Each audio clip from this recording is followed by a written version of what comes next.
This is episode number 311 of the Homeowner Show. 311. Whether you're DIY or looking to hire, we're going to help you find the best information and options for you and your home. My name is Kevin Hackett, and here with me is Craig Williams. Hello, and welcome to the Homeowner Show. We're so glad that you could join us for another live episode. How you doing, Kev?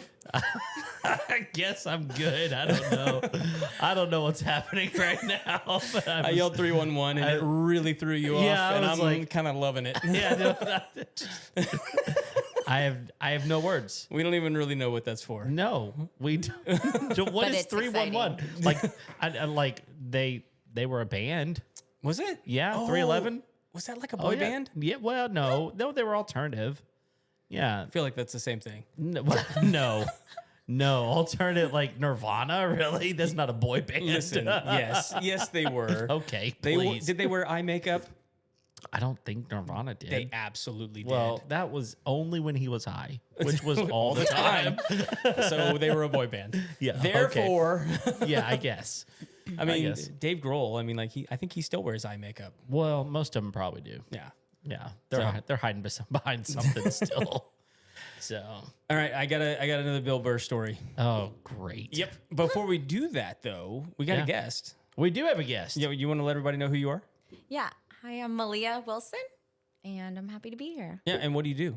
I'm a family law attorney. Yeah. Yay. We're gonna be getting a little dicey tonight. We've been talking about doing an episode like this for a while. Yeah. Look, half of you are going to be dealing with divorce anyway, Or at one are point in time, divorced. or are divorced. Yeah. And what happens to your home after that is kind of a big deal. So we're going to be getting into some of that tonight. So that should be fun. I've got a Bill Burr story because all of you hated on me for talking about him last time, and I don't care. So I'm going to bring it up again. Yeah, let's do it. Look, I mean, like I brought up he said free Luigi, which Luigi's a bag of trash and should stay in jail. If he's guilty, which we're pretty sure that he is, because we got him on video shooting the dude in the back. Yeah, that's pretty solid evidence. Pretty solid evidence. But But whatever. with AI, Oh, I'm just saying. You never know, right? We don't need you playing defense attorney, all right? I'm just throwing it out there. Right.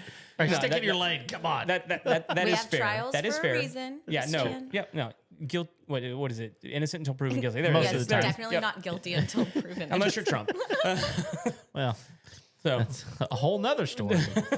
Man, we're going on tangents. This is going to be fun, y'all. yeah. Well, I mean, I had a bourbon before we started the show. This is one bourbon, Craig. We'll get there.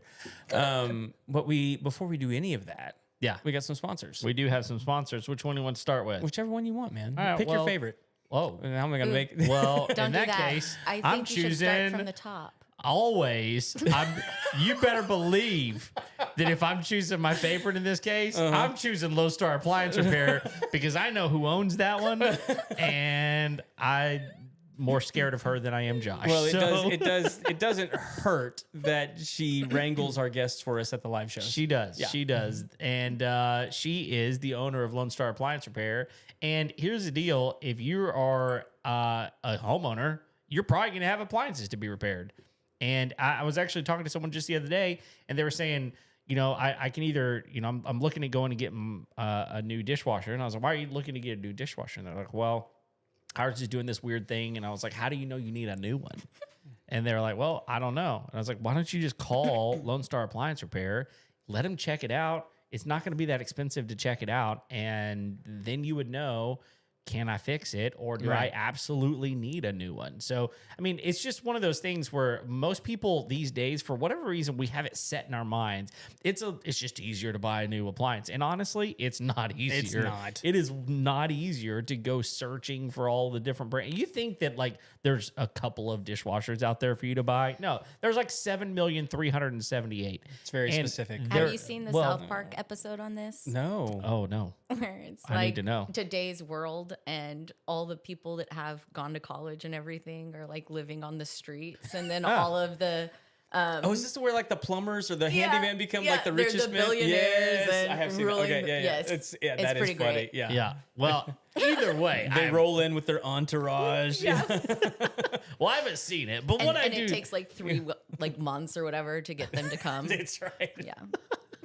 Well, that's not Lone Star Appliance Repair at all. No. In real life. In real life, they show up pretty quickly, and they're awesome. So if you've got an appliance that needs to be repaired, they also do maintenance. They have And maintenance warranty plans, work. warranty work as well. Huge. Yeah, I mean, you can call directly to Maytag or Right. whoever it is, or just call them. They'll take care of it. Right. So, I mean, they're kind of a one-stop shop as far as all that goes. You can call them, or my favorite, you can even just text them at 936-647-2364. Awesome. And We also have our next True Texas sponsors, Solar. True Texas Solar and Roofing. And look, they are your one-stop shop. And let me tell you, I was concerned this past week based on prior, storms that we've had that you're going to lose power. Yeah. I mean, we didn't, and I don't know very many people that wound up losing power, but if you have two options, and most people don't think they have options because it's typically just hook your house up to the power grid and pay whatever you're going to pay. But you don't have to do that. You can own your own energy and you can pay the same amount every single month. I mean, that's one of the things that's most challenging for me where I live because we have a pretty big property and the fluctuation from month to month can be pretty high, especially whenever we change from like the summer month to the fall month and then back into the summer month after winter. Like it can fluctuate quite a bit. So be pretty cool if you could just make sure that your payment was the same every single month. Yeah. And have a whole home generator, have a battery backup system, make sure that you're, taking control of your own energy. There's a lot of people out there, Craig, that they have opinions about solar, right? Silly people They're don't have opinions. Silly Nah. kniggets. If we're talking about Monty Python and the Holy Grail, Yes. silly kniggets. Kniggets. Anyway, they just don't know what they don't know. Yeah. And so I think it's worth giving them a call. If you've ever thought about solar, if you have any desire to learn about it, Josh and his team over there, they're gonna educate you. They'll let you know, is this good for your home? Is this not? What are the circumstances? Help you understand what the rebates are available. And let me tell you something. This is something that's interesting. If you've been thinking about getting solar, I would jump on it because I actually had a conversation with Josh the other day and he doesn't know. And maybe I shouldn't even be saying this. Which means you will. Which I will. There's a possibility that Elon's going to take away some of the incentives I don't doubt it. because, I mean, you got to think about it. He owns one of the most successful electric car companies out there, and the problem is these other way more expensive cars. I mean, there's a new EV Cadillac Escalade that's like $160,000, and they can't keep them on the lot. And the only way that they make those at all affordable is they get tax breaks Right. for that. Well, Elon's going, well, that's dumb. I don't want people to get tax breaks whenever they can just buy my superior Tesla, you Right. know? Sure. And so, there's a possibility some of those may be going away. So here's the thing. My only caution to you out there is give True Texas Solar a call. See if they can help you. If they can, great. I know they would love to talk to you. Their number is 936-286-8325. They are going to be intimately involved in my off-grid Arkansas property in the near future. Oh, yeah. Oh yeah, that's going to be a thing. Well, sure. Yeah. You got to buy a place first, though, man. We got to Come find on. I need a waterfall. That's my. We found a few of them. Yeah. Remember that one with the cave? Yeah. Oh, dude, that one was cool. It was so big. The cave. With the whole property. The cave was The huge. cave was huge. Listen, we found this has been going on. I've been shopping for property in Arkansas for a couple of years, and like my one prerequisite is I want a waterfall. That's Okay. really what I want. Is that too much to ask? Is that Are we asking for like land property? Oh, yeah. For hunting? Yeah, for 100 living? acres. I don't know, 50 acres, a bunch of acres. Sure. so just I- everything. this one that I found with a cave, it was on a river, but it had this cave in it. I was looking at the pictures of the cave, and it took me like 2 days to realize that to scale, if you look at the bottom of the picture of the cave, there's a person, and the person's like yay big, but the cave is like yay big, and I'm like, how tall is this cave? How That's many- that's a huge liability. I'm just throwing it Yes. out there. Like, I- you're gonna I- have to like put up some signs, I don't want people wandering into my consult an cave. attorney. No, about it's that. my cave. I didn't give you permission to go in my cave. I'm You like could I'm still using be held euphemisms at a bar. liable. Yes. But anyway, okay. So back to my original story because Bill I want the Burr. internet to be pissed off at me again. So Bill Burr was on the Howie Mandel show earlier this week, I think, Okay. and all of a sudden Billy Corgan walks in to the show, All right. and all of a sudden Bill Burr gets pissed off. Oh, I love Billy Corgan. Speaking of alternative. So right, Yeah. 'Cause for those Smashing Pumpkins, Yeah. right. Did you know that they're brothers? What? Are you kidding me? I'm not kidding. I did look. I need people to see my face right now because I'm like, what? I had what? They didn't know that they were brothers Oh. until a couple of years ago. Really? Yeah, they had this a-hole of a dad. He was one of those guys that had two families in two cities. Oh no. And they were the two kids oh no. in two different cities. And Billy Corgan was on the Howie Mandel show earlier and talking about how his stepmom had said, hey, have you ever heard of this Bill Burr guy? I'm pretty sure that's your dad's son Oh. in another city. Oh gosh. And, That's bizarre. and if you look at them next to each other, Well, now that you say it. like they have the same freaking nose. Yeah. They're both bald. Yeah. Like it's weird. And then, but like if you go watch, That's where someone needed to contact me. Yeah. right, Right. and I'm just saying the world is a vampire, Craig. look, and Sit to Nice. drain. like Nice. Bill Burr goes off on this thing about like he gets mad at Howie Mandel. He's like, I can't believe you did this to me. Like you and I were never supposed to talk about this, and you and I have never actually met in person. I can't believe that you did this to me, where you bring this guy in here, and Really? and then Billy Corgan's like, Howie, you told me he was cool with this. Oh no. Oh no. This gets weird real quick. It gets weird real quick. Wow. Yeah, so like they knew, but they'd never actually met. That's bizarre. But they hadn't actually talked about it. Why would he not want to meet Billy Corgan? He's Well, like, according to Bill Burr, it's like, why remind myself of what an a-hole my dad okay, was? Well, I guess there's that. And he literally says that on the show. He's like, I don't want to talk about this. My dad was a complete deadbeat, and and like he goes off on this whole thing. And And Billy Corgan's like, hey, that's my dad. no, he was exactly the Everything same. was great for me. He was like, listen, man, I'm so sorry, but Howie told me, like, he's been texting me all day, told me that you're gonna be here, told me told me that you were excited to meet me, that you wanted me to come by, that you were fine with this, and Howie's just sitting there laughing. Oh. And I'm like, what a dick. No doubt. I mean, that's not something you screw around with. No. Apparently it is. Apparently. I it see may what be you the did there. last time he does it. True. Wow. Yeah. That's some crazy stuff. And I have to tell you, it was going to take a lot for me to feel sorry for Bill Burr, Oh. and I still don't. No. But It wasn't enough. That is not a wasn't fun it. blind side. that was not No. And I was like, look, I don't feel bad for Bill Burr, but I also wouldn't feel bad if like he throat punched him, Sure. you know. Oh, I don't Lord. know. Billy Corgan can still sing. I saw him in concert just a few years ago, and I was like, "You sound the same." Yeah. Yeah. So here's the weird thing, right? That dude, as much of a dick as he was in the dad, Sure.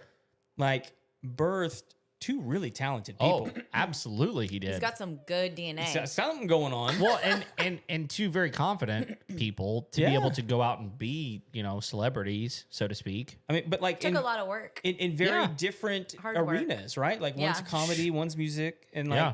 it's just Both performers, though. yeah, that's true. Takes a lot of confidence. Well, I imagine he was quite the performer himself. Apparently he was. Well, He was That's more of a- an actor, though. yeah. Yeah. I guess still performing. Sure, yeah. Yeah. He's- depends The on show the goes night. on. Well, he did it at least twice. Yeah, exactly. Exactly right. Yeah, how many other brothers out there are there? That you probably don't want to know. Well, I don't, but His dad definitely doesn't want to know. oh yeah. It sounds like he's not around anymore. At least from one, I don't know, but And like, I feel bad. but now. well, because they spoke. Well, they spoke about him in the past tense. Okay. So- well, they both put him out of their mind. It could be that they probably. just don't want to think about him anymore, or Yeah. that he's dead. fertilizing somewhere. Dead. It's possible. Yeah. We don't know. So anyway, we're here to talk about the fun subject. Speaking of, Speaking of screwed up Transition. families. yes. Welcome to my world. No, it's actually a really good, segue. Yeah, here. it's like I planned it. yeah, something like that. Something like that. All right. Well, yeah, no, I mean, like, here's the thing. One, I know that the popular statistic is to say like half of all marriages end in divorce. I know that that's not true because we have a lot of repeat offenders.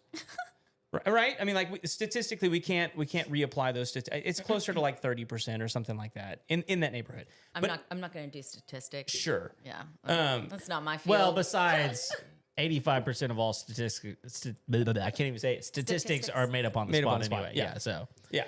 I think that's 100%. 100%. Yeah. But like this is stuff I've looked into before because like it has been around for years that like half of all marriages Yeah. end in divorce, right? I mean Yeah. that's been the thing. And I'm trying to diminish it at all.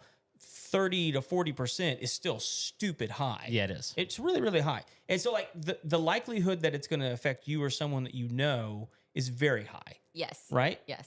And so I kind of want to walk people through this because one of the things that happens when you get married is you tend to buy a house Yes. together. And You should wait till you're married. you should wait till you're married. Thank you. Don't buy a house with your boyfriend. Let's start with that. Why wait until you're married to buy a piece of property together with somebody? Well, so I mean, it depends on what state you're in. States Okay. have different family law. Some are community property, which is Texas. Mm-hmm. Others are what's fair and equitable. Right. So there's depending on what state you're in changes my answer, right? Right. But Are there any states near Texas that aren't community property states? Oklahoma's not. Oklahoma's not. Okay. I know that for certain. How do they 'cause how do I they used to handle live it? there. It's fair and equitable. Fair and equitable. Is that really the two options that you kind of end up with? Well, there's one other, but I can't think of what it is. Okay, and that's fine. then I know That's fine. Louisiana is just weird. Yeah. Sure, that's fine. Normal. That's Yeah. fair. They understand that. Yeah. Yeah. They're okay with And it. they too. call things parishes. I mean, That's true. Okay. Whatever that means.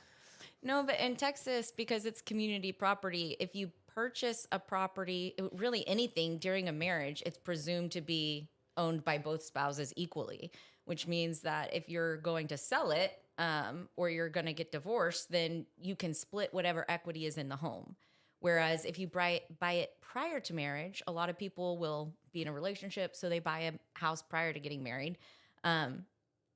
And that house becomes the property, the separate property of whomever's name is on the title. Oh, okay. And so even if you put half the down payment in, or you could have paid all of the down payment, but for some reason you decided not to put your name on the title, that house isn't your separate property. It's the person, it's whose ever name is on the title. Now, obviously the law, there's always, Sure. loopholes to most things, but in general, that is the basic principle.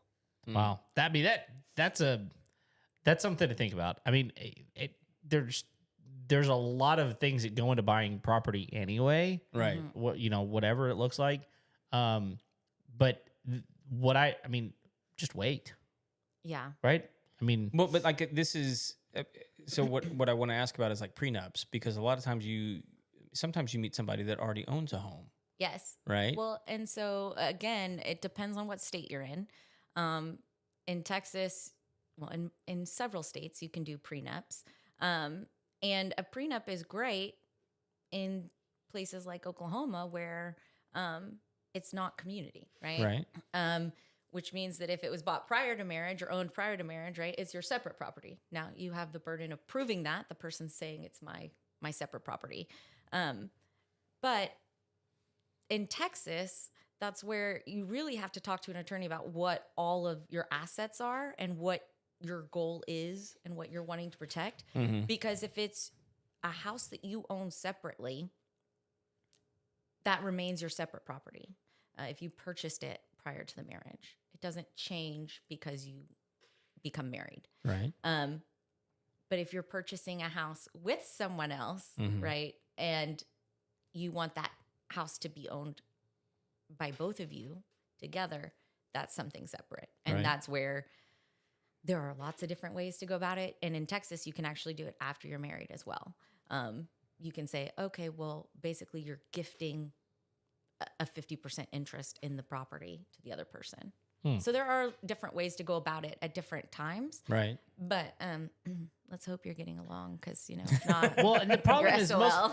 most people aren't thinking about that when they're Oh, getting no. married. They're like, hey, let's take a minute and just decide what's yours is yours and what's mine is mine and what's ours is ours. And let's go ahead and draw up a document to go ahead and talk about all the things, because everybody's like, whatever, we're going to be married forever, right? We love each other. It's going to be great. yeah. Yeah. You Well, know? Because 100% of marriages don't end in divorce. Hang on. I'm doing the I math. am too. I'm like, wait a minute. So none. Yeah. Yes. I'm just kidding. Yeah. It's a joke. Yes. I'm Yeah. not funny. Okay. No, you're funny. The problem is I'm sitting there going, 100%. it's 100%. It's impossible. I think It's maybe. impossible. It Yeah. is impossible. It is impossible. You are correct. Yeah. Yes. Congrats. Thank you. You're welcome. I'm so proud of I'm myself. happy you figured it out too. But I think that's one of those things though. Like, and you know, this happens in business a lot too. People, you know, wind up saying, "Hey, let's just partner together," and they think we're gonna be happy forever in this partnership. And I think those are uglier than marriages. I think you're probably Oh. right. I think you're I probably would beg right. to differ. So it's But I- yeah. let's she's like, let's do business and marriage, and Oh. then that's like Sure, yeah. a real Yeah, fun, yeah, yeah. real fun. yeah. I mean, there's layers. We can just go down that rabbit hole. Just Yeah. keep digging. Yeah, I just think that, you know, my point is you have the best of intentions Uh-huh. Oh, to yeah. begin with, but you don't sit there and figure out, okay, what is the exit strategy? And the problem is, like, I think that's, I don't know. Craig and I have pretty strong opinions on this, but like, it's like, if you have to have an exit strategy, we should probably not get married to begin with. Oh yeah. Okay. When my husband originally asked me for a prenup, and I told him I would sign a prenup if I could write it, and then he was like, "Yeah, no, I'm good." I don't want to do that. I was like, "That's smart, boo boo." Yeah. You know, like, But I mean, I realize it's easy for me to say that, but at the same time, like you don't know. you don't Well- know. That's the thing. Well, like, you don't know. Here's the like, and I just relationships in general. Like, this is something I've had the opportunity to speak into on many occasions, just because of my pastoral background. But like, one of the things I've noticed that I think a lot of people. Why is that coming through? I have no idea. I'll turn that off here. Keep going. Anyway, one of the things I find that a lot of people make the mistake on is they get married too soon, yes, right? Because they're in love. And I get it. love. Yeah, right? I get it. And so one of the things I encourage a lot of people before they get married to do, and I think this is just good advice in general, is to like go through a Christmas with somebody. Go through a couple of holidays with somebody. Because there's nothing that will bring out the weird in the person that you're trying to marry than like a major holiday. Oh, for sure. You know what I mean? Yeah. Or like a drunken 4th of July. Right. Yeah. You know, like, Party. but like figure, like, you know, and like Kevin's talked about this many times, like he married into a situation where he never gets to spend Thanksgiving with his family. Yeah. Right. I don't either. I spend it with my husband's, but Right. And that's the way, It's the way his, still- but it's still like what great. we do. But he went into that relationship knowing that was the way it Yeah. was, because his wife was very upfront with him. It was like, look, every Thanksgiving we're with our family and we're at Caddo Lake. Yeah. Well, she said I'm gonna be there. you don't have to come. No, I did. But it's something we talked about up front. Yeah. Yeah. Yeah. And but like if you had gone into that relationship and all of a sudden she sprung that on you, Yeah. like because you guys fell in love in December, Right. and then got married in March, Right. like you would have never known. Mm-hmm. Well, I feel like a lot of times people don't have those hard conversations. Yes. Because it's awkward. Which I mean, that's really ultimately what I'm Right. saying is Yeah. like, yeah. I mean, about everything, right? You've got people that don't talk about finances, don't talk about what are your goals in life, right? Do you want to stay here? Do you want to move? Do you want to travel? I can't tell you how many people come into my house. Just kidding. Into my office. They're not invited. Yes. That's a different Don't come to my podcast. house. Ouch. I'm not on whichever number you're on. Yeah, for my drinks. No, but so so many people come into my office after they've moved here with a spouse, and they're like, I gave up my career so that I could come here with my spouse who's doing, XYZ. And what do I do now? Now they're stuck in Texas with the kids, and they can't move outside of Texas without an agreement, but their family's back in California or Tennessee, wherever. Sure. And it's just, these are things that you've got to talk about. You've got to talk about what are our long-term goals. And I feel like it has to happen not just before the marriage, but throughout. Because it doesn't. Well, right? Things change. That's Yeah. what I was going to say. Yeah. Things change. Your goals change. Yeah, I mean, you could go down going, look, this is what I want to do all my life, and then something changes, and you wind up in a new career. Now my goals are differently ambitious, or not at all. or not at all.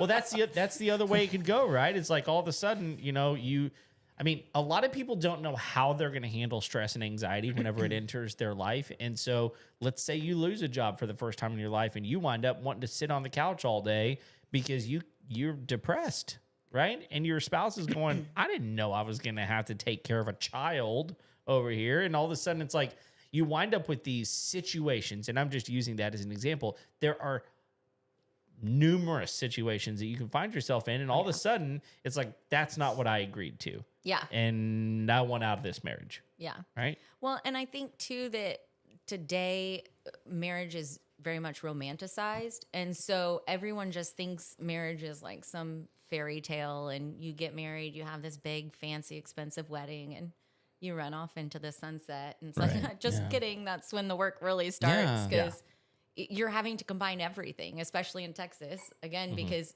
all of your hard work, if your spouse is depressed or having whatever issues, right, and is laying on the couch, and now you're the sole breadwinner, it doesn't matter, right?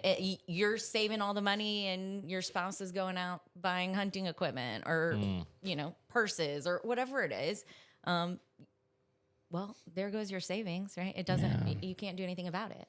So you have to continue to have those conversations. This is a constant conversation I have with my kids, and specifically for the reasons that you're talking about, because marriage is hard. Yeah. And good and great marriages are really difficult. And it's not to say that they're not worth it, but they're just hard. And I tell my kids anything worth having is hard. Yeah. It's work. It's work. But to your point, so many people go into it thinking, because I love them, it's going to be easy. Yeah. And it's not. It's not. And, in my opinion, love is not, and this is probably going to sound bad, right? This is definitely coming from a divorce attorney, right? But I don't think marriage is about love. I mean, at its core, it's contractual. I mean, historically speaking, now there is the religious aspect of it, right? Sure. There is, you want to care about the person that you're marrying. Sure. But that person has to be someone that you can get along with as a roommate, as a partner, as, talking about businesses, right? You're entering a business with your spouse. And so you have to think about it that way too, not just, oh, you're so pretty, or you're so handsome. Well, that's the problem, is that most people don't realize that love is an emotion. Yeah, it comes and goes. And emotions come and go. I mean, I can be really happy and excited about my day. Maybe I'm going to Disney World that day. I don't know. And I round the corner around my bed and I stump my little toe on the bedpost. All of a sudden, my mood changes pretty quickly. Now I'm having the worst day all of a sudden. And it happens like that, right? And when love is an emotion, you have to understand there's actions involved. And so when those actions wind up becoming involved, that's when things get messy. Yeah. And so, there's a lot that happens. And when it does, when it goes sideways, there's all kinds of things you can do, right? But a lot of times they end up in your office, right? Yeah.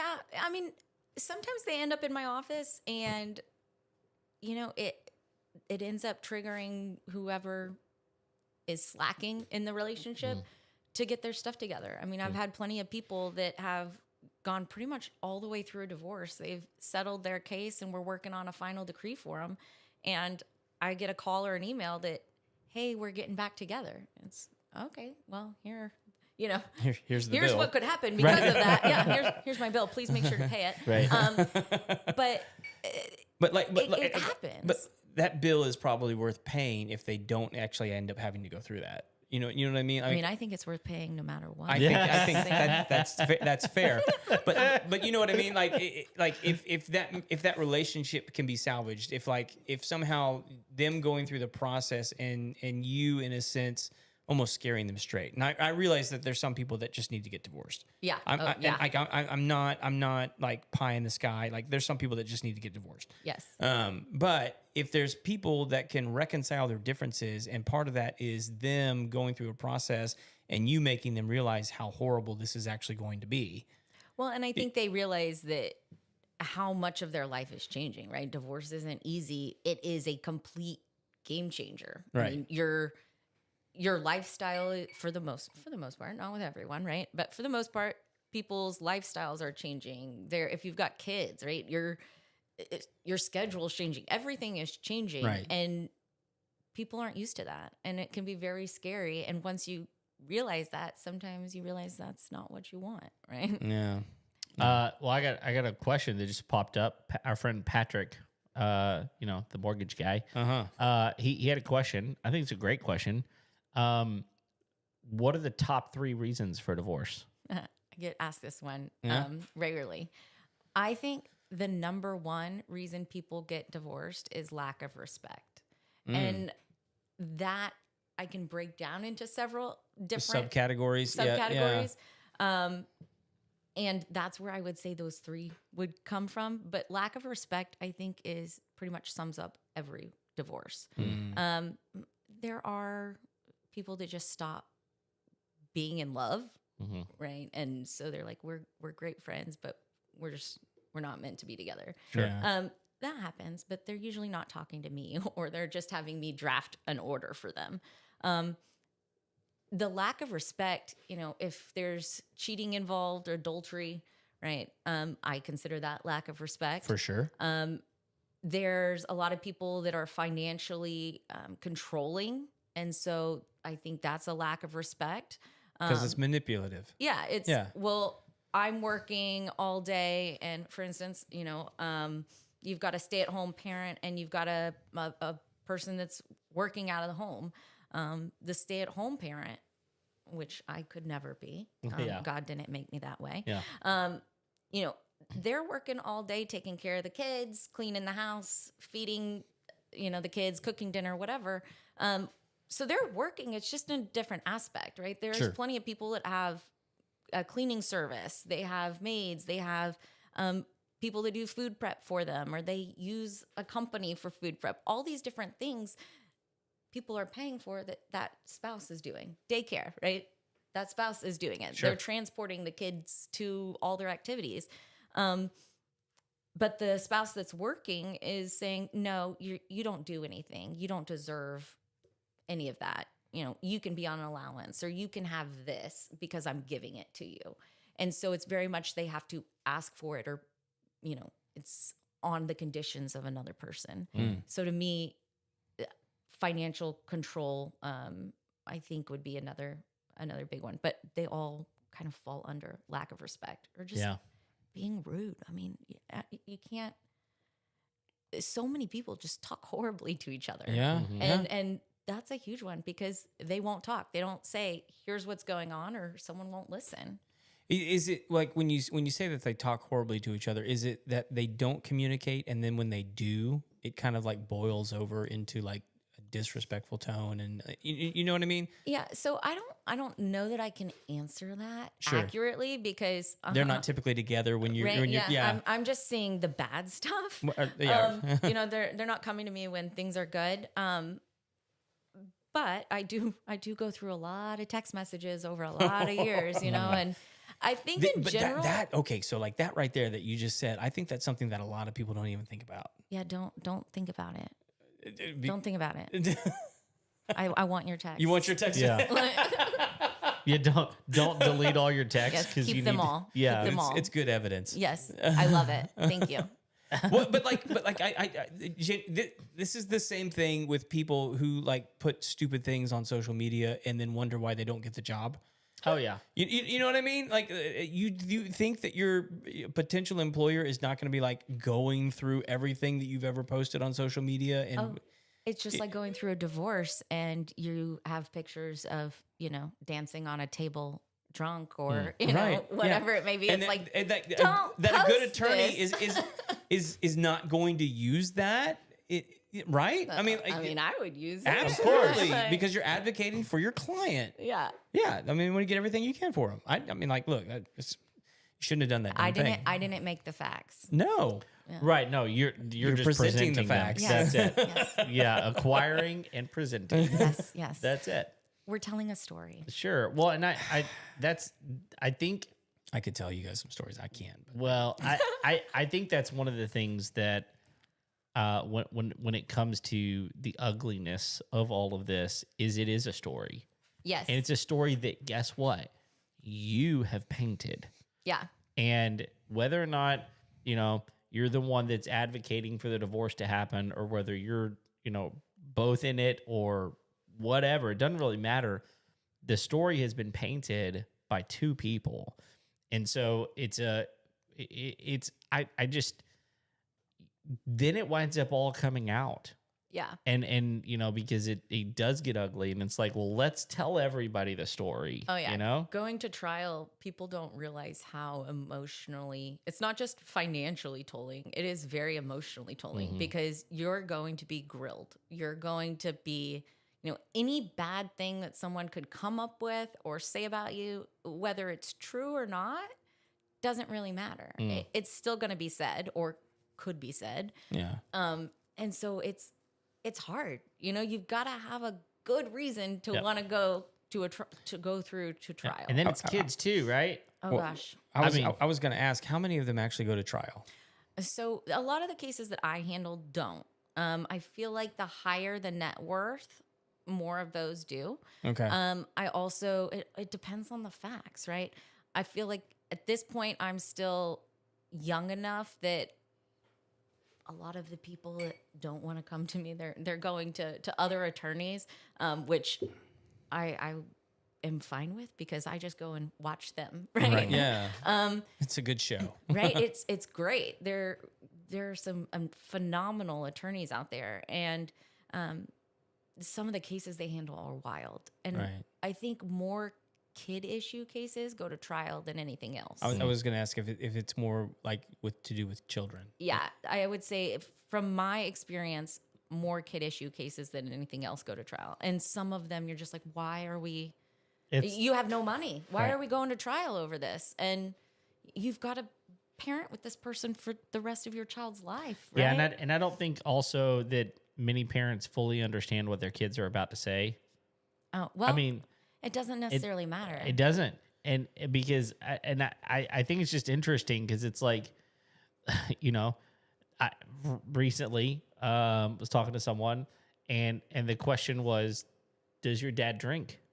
and the kid was like, well, yeah. Yeah, my 4-year-old Yeah, but it's like is it's like selling me beers for Yeah, her, right. It's Mommy, like- do you want a Coke or a beer? Yeah. right. It's like, okay, so the next question doesn't matter, which Yes, was like, don't like, teach my like kid. Like how I, many or what does that look like Oh, yeah. or what, because it doesn't matter. They just said daddy drinks, which is horrible. But judges are people too, You- right? They yeah. drink as well, right? And that's something that everyone has to remember is that judges, Sure. now they know the law and hopefully they know the law. I know in Montgomery County, our judges are phenomenal. They're actually all of the family law judges are board certified, which is super rare. Yeah. And I hate to say this, but I feel like it needs clarification. So if you go to trial Yes. for a divorce, Yes. you don't get a jury. That's not true. That's why I'm asking. You can have a jury. right? Yes. But like most of the time, a judge is Deciding. right. Yes. Okay. Mainly because it's cheaper. Right. And depending on where you are, I mean, I've got a case right now where Because I've I've actually sat on a jury for a family case. Yeah. Now How'd it you had like to, that? I got out of it really quick. Well, no, because it was kind of a funny situation. One of my clients was one of the attorney. It was a custody case. The state was trying to take parental rights away from Okay. from a set of parents, And so each parent had their own attorney. Yes. And then there was the state. And then one of my clients was somebody representing the kids on behalf of the state. And so I had to go to the judge and be like, Yeah. that's my client. You know, You don't want me on this. she pays me Yes. money. I'm probably going to side with I'm her. a little biased. You know, but no, I just had to be honest. And like look, I know her. She's Yeah. a friend. She's a client. And the judge was like, that's fine. Yeah. Well, and it's up sometimes, to the judge. You know, and a lot of times with stuff like that, But like, I just wanted, the attorneys will talk about it too. Like, oh yeah, okay, well, you know, we're okay with this, or Sure. yeah, that's, you know, they know this person through this, but right. okay, that's But not- I just wanted people to understand, like, at least in Texas, sometimes it's, yeah, and Texas actually, well, in at least Montgomery, Harris County, and several of the surrounding counties, mediation is required before most trials and but for family law. and for people that don't know what that is, So family law is going to be divorce. I mean, mediation. Oh, sorry. sorry. you're good. I was like, I can list this. Mediation is basically where you have a neutral third party that is playing, you know, gatekeeper and going back and forth. It's not typically where you're sitting across from people like we're doing. Right. You know, because you don't typically like each other if you're in that situation. And so the mediator goes back and forth between the parties to try and help them get a resolution. And because we have that, it helps clear up our system. In Okay. Oklahoma, my brother is a family law attorney in Oklahoma, and that's not required. And so a lot of his cases go to trial because of that. So people actually can end up saving a lot of money by mediating, and it's a requirement. So it's not like you have to agree. Whereas in Oklahoma, my brother will be like, I wish we could just mediate. We could get this settled, but Right. they won't agree. That's it. I didn't know it was required in Texas. It's not by statute. So it's by county. Is by county. Yeah. So is like Montgomery County? It's required. It's required in Montgomery County before a final trial and before a temporary orders hearing. Okay. What about Harris County? Harris County, it depends on the court you're in, but most of the courts, it's required before a final trial, and it's required before a temporary orders hearing if you have complex financial issues or kid issues. Interesting. Yeah. So it's like in Texas, it's county by county. Yes. Interesting. Okay. But where we're sitting right now, it's required. Yes. Yes. Which So is great. and you think it's great? I do. I think it's great because it gives people the opportunity to come up with creative solutions for their own problems that fit them personally. Yeah. And, you know, one of our topics today, homes and selling homes and that type of thing. In mediation, you can get really creative with solutions for splitting assets and whether you're going to sell property or not, to help deal with the equity in a house. Sure. So it's a really, really good alternative to court. Is the house, in your experience, like one of the most contested items in a divorce, other than children? So it depends on what the assets are. Okay, yeah. Typically, it is one of the larger assets that people have.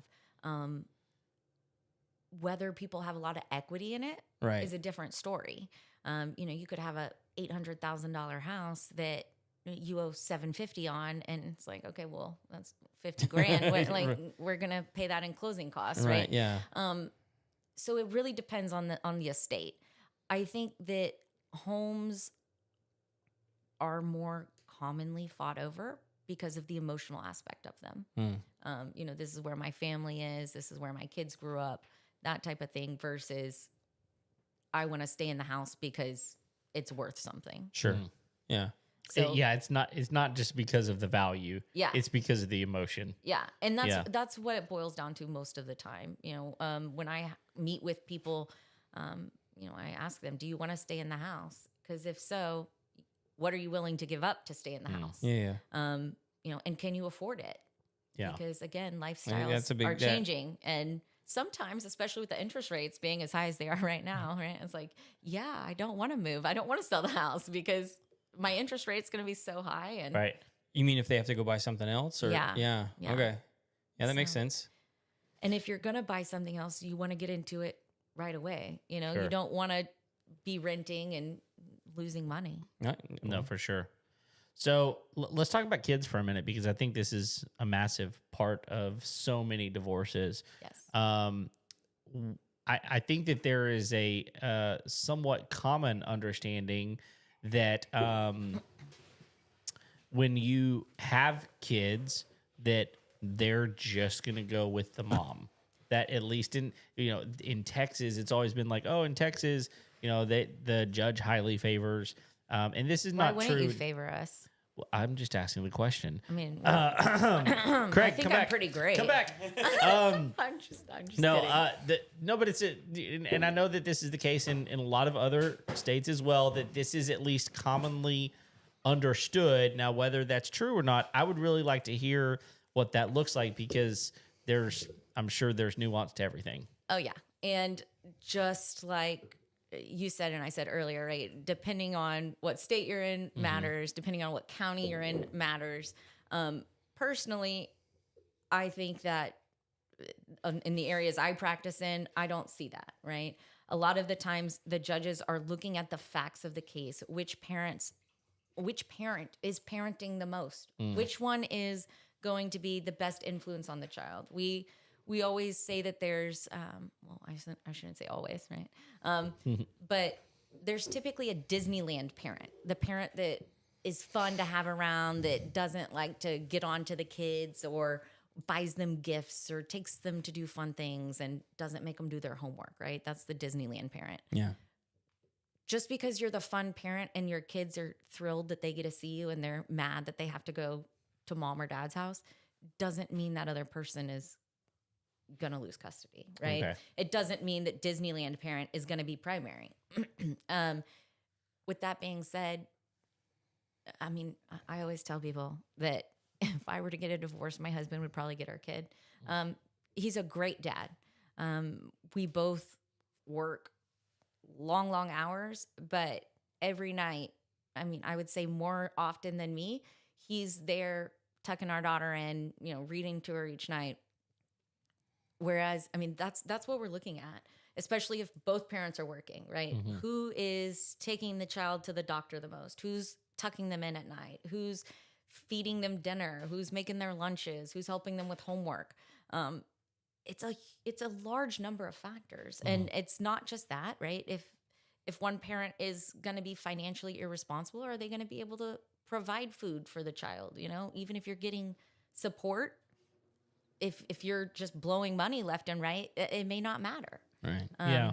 Well, is there ever a situation where you have a client and they come to you and say, "I want custody of the kids," and Like always. yeah, of course, and you're like, Oh yeah. those kids don't need to be with my client. Yeah. What do you do in those situations? Like, how do you deal with that? My job is to represent my client. Yeah. So whether or not that means, I mean, we all have our own moral compass, right? Sure. So there's certain things that when someone comes in, typically,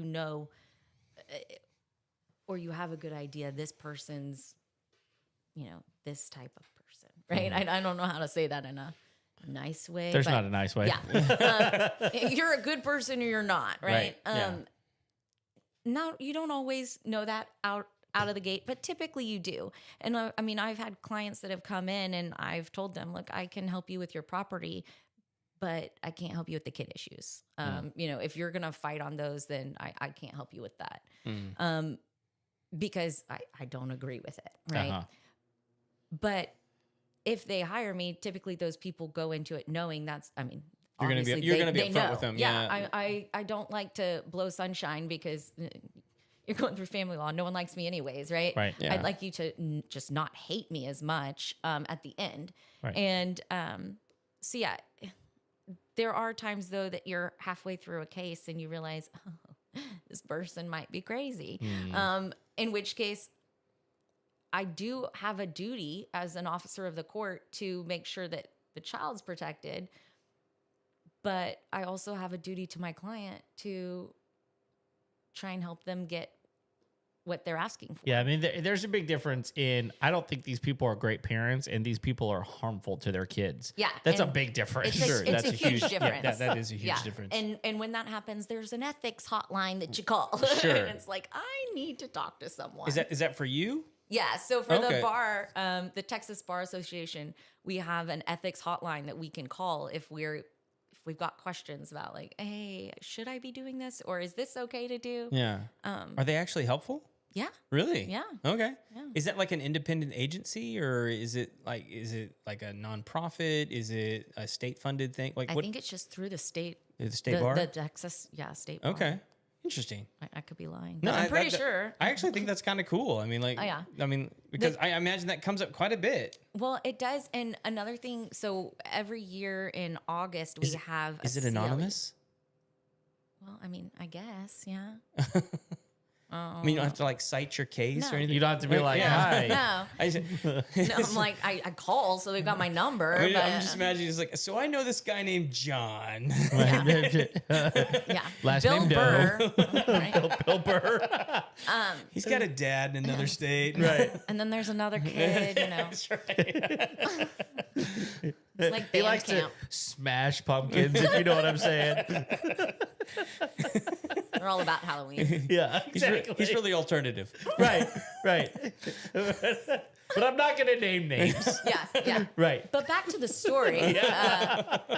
Yeah. No, the bar has a lot of helpful tools for attorneys. And lately, the last few years, we have this week-long convention where basically we're just studying and learning, updates to the law or case law that's come out. No. And Sounds riveting. well, as you guys know, since I brought my books tonight, Yeah. I nerd out at Yeah. it. Like I love it. What are the books you brought, by the way? Like, what are we rocking So tonight? I've got my. We had Texas we had a Family real Law. study session going Yes, on before the yes. show started. I'm a nerd, right?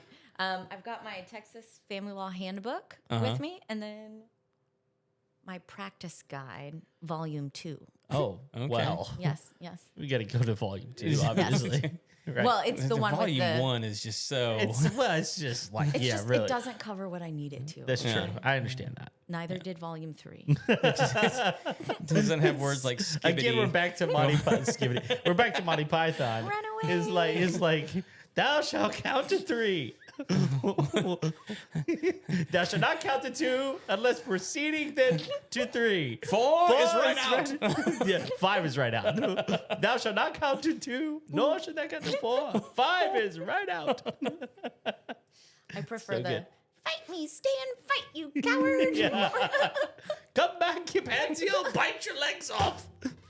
This is really derailed. I'm sorry. Yes, that's fine. Yeah. See, you say that, but like in my line of work, I feel like there's nothing that's really surprising. And when someone comes in with something surprising, I'm like, ooh, this is an interesting day. Like that took a turn. I've said that before. Like with what I do, like there's very little that surprises me anymore. I mean, it's not necessarily even that I've seen everything. Yeah. It's just that, you know what? That sounds plausible.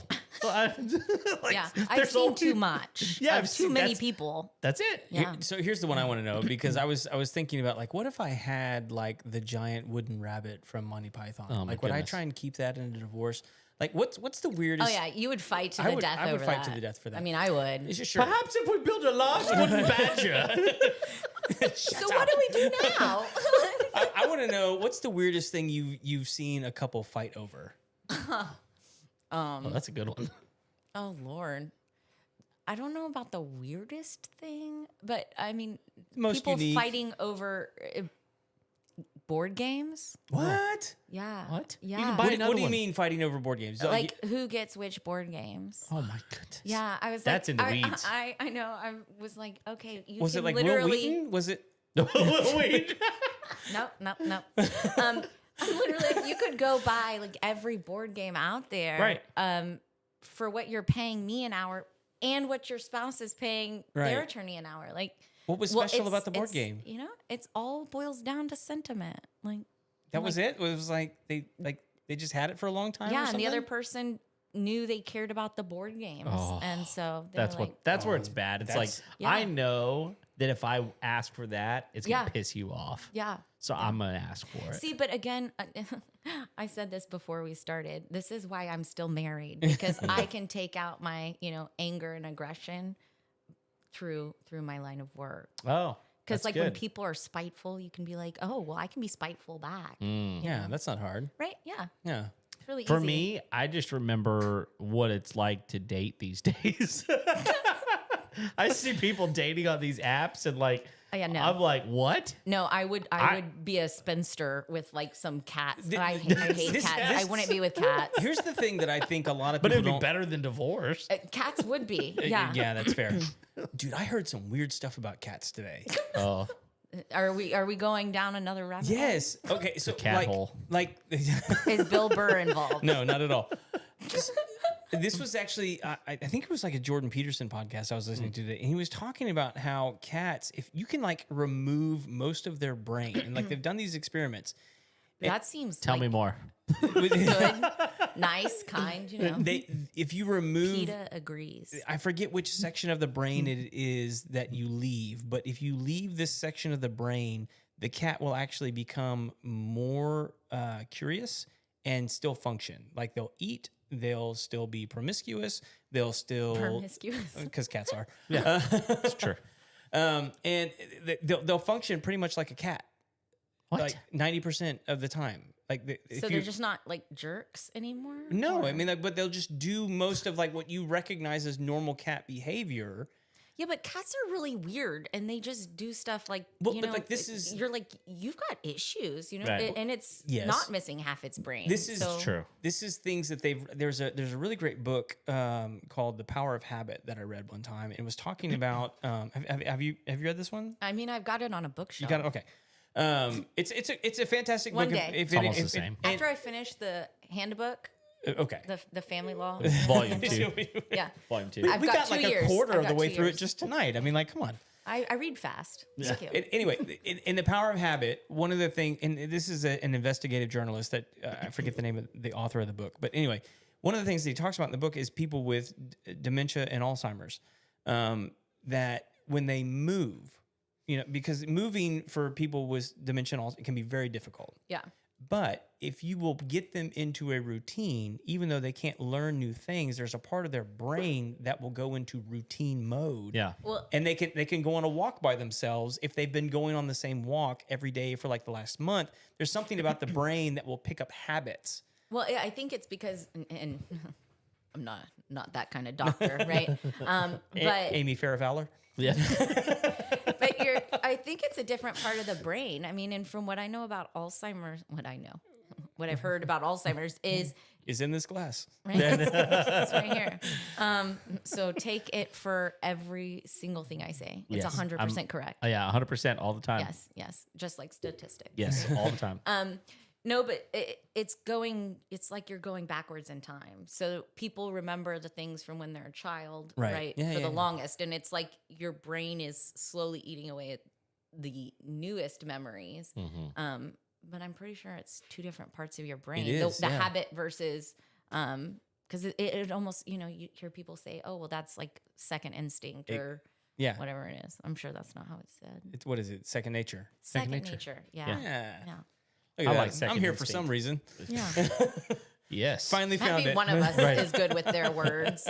For second nature. second- That's why Craig is here. I'm out. You did your job. Good work. That's right.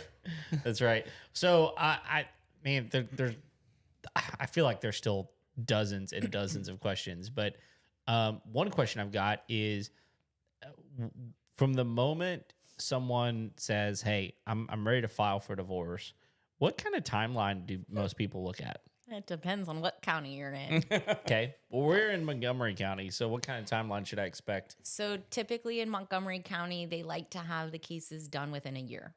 Okay, It, that seems like forever. Kinda Well, wanna- I just I mean- threw up in my mouth a little. Yeah, yeah. just wait till you get divorced. Then there'll probably be a It's lot fine. more. It's throwing second nature. up. Yeah. It'll become second nature. That's right. It just depends on if you're fighting and how much you're fighting, right? If you've got next to nothing property wise, but you've got kids, you could fight for the whole year. If you've got a ton of property and serious kid issues, maybe there's some sort of abuse, or there's alcohol abuse, there's substance abuse of some sort, drugs, you might have to do what's called a stair step. So you're starting to ease back into possession and access of a child. And in that case, you're wanting to drag it out longer, Right. to see if that person actually gets the help that they need. Because in Texas, we want kids to be with parents, right? In general, kids are better off with both parents. Not always, but in general, right? Yeah. And so having that as our, just the most fundamental portion of, I think, the law for families. Don't know where I was going with that. That's okay. No, I think that's it.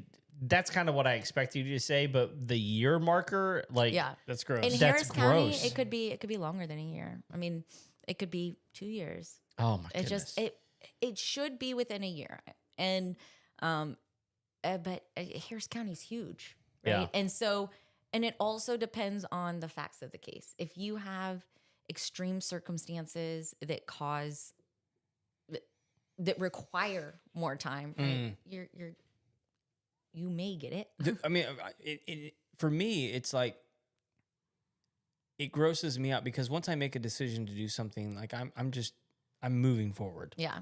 And so to tell me that I have to wait 12 months. Well, you don't have to wait. I mean, in Texas, you have to wait 60 days from the date a petition is filed until you can be granted a divorce. Whereas in other states, New York, I think you have to wait a couple of years. Like there's a separation period. And Texas doesn't have that. We don't have separations. We have peace out, right? Oh, is that okay? Is that where like you have to declare like a legal separation before you can file the divorce? Is that I don't practice in New York. What? No, I so understand. I don't Yeah, know. yeah. But I know that their divorces take a long time. I'm not sure of the process. I have more kid questions. Okay. Well, I have things to say about kids, so fire away. Okay. So the next question is, I've heard of this happening, and so this seems a little odd to me. So I'm curious. Where number did you one, hear about it? from a friend. Okay. Okay, so Wikipedia. yeah, right. So my question is, number one, is this actual? Okay. And then number two, why, if it is? And so let's say you've been divorced Okay. and now there's a custody change. Someone files for a custody change. So we call it a modification. Okay, modification. My understanding is that, let's say that my wife and I have been divorced and she has primary custody of the kids, or maybe we have shared custody of the kids, equal shared custody of the kids, and I decide I want full custody of the kids. So let me ask you Okay. how you define custody. Is that time with your kids, or is that rights to your kids? So rights would be like making decisions for education or invasive, non-emergency medical. I was gonna say the medical decisions is the big one, right? Yeah, but if you think about it, non-emergency invasive medical dental, that limits it quite a bit. Yeah. I mean, there's not a whole lot. Since COVID, one of the big things has been vaccines, because you're actually piercing the skin, right? Right. And so it could be considered an invasive medical procedure. Interesting. That's a non-emergency. Interesting. So it depends on what you're talking about. Possession and access, Well, time with But your kids. we've had way more dramatic cases than that pop up. Not necessarily in Texas, but like where like one parent is like trying to like surgically alter the gender of a child, and the other parent is like not wanting to. Yeah. You know. And I mean, it all boils down to the rights and duties. So a lot of people say custody. Yeah. And There's nuance to that even. yes, it's. So- do you want to so- make those decisions, or how much time are we spending So with the children? let me just throw a scenario out there that I think is maybe reasonable. Okay. Parents that they go, look, best thing for our kids, We're going to split equal time, Okay. week on, week off. Okay. Whether you agree with that being good for your kids or not, that's a whole other thing. But let's say that that's what your agreement. And we're also going to split the decision on anything. Everything's split 50-50. Okay. But all of a sudden, what I want to do is I want my kids to live with me full time. We can still split 50-50 decisions, but I want my kids to live with me full time. So more of the time, but still seeing mom. Correct. Okay. My understanding is that the person that files for that modification gets the kids until the modification Absolutely not. Okay. No. Then what? Then why does that happen sometimes? Well, because they hired me. No, I'm just kidding. No, it all boils down to, in that case, you would have likely a temporary orders hearing, and that is going to decide what happens during the pendency of the case. Okay. If a modification is being filed because there's some sort of an emergency, like the kids are in danger, right? Then, yeah, the person that filed to modify could have possession of the children until the case ends. And that could probably be pretty wide scope on what danger means. Or is it pretty... In Texas, I mean, Texas, we don't like to take kids away from their parents. That's good. Without solid proof, right? Sure. And even then, that's where that stair step that I mentioned earlier can come in. But I would imagine other agencies become involved in that conversation, like CPS and... They could. Yeah. It depends, right? But they could. But typically, for a modification, it's just whoever wins on temporary orders, right?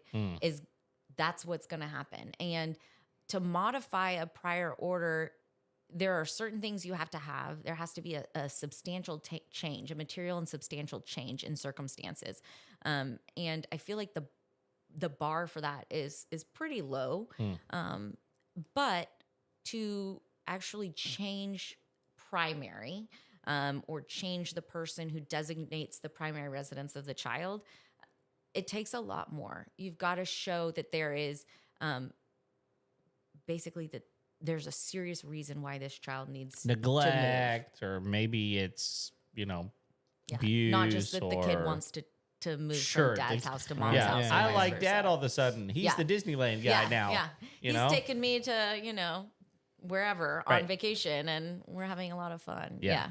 No, it's everything boils down to facts and how those facts are portrayed, right? It's something I learned in law school is the law isn't fair, and it's all about how you're telling a story. Who tells the better story, right? Who puts the facts on the best? Yeah. That's an interesting way to look at it. Yep. Yeah. All right, ask some of your questions because I have more. Well, no, I have some related to like home ownership and things like that. But like I was gonna say, like, you and I have a friend that didn't change their last name after a divorce, specifically so that they could make medical decisions for their child.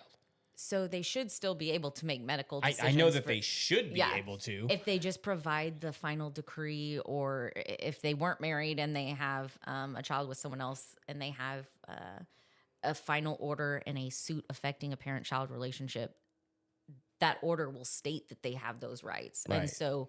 but for this particular instance, she just found it easier to not change her name because the hospital stopped asking questions. Yeah, and I think, being easier though is different than it being legal. Yeah. Yeah, I know, I get it. Yeah. So, but sometimes easy is easier than legal. A lot of times it is actually. No. You always want me. Right?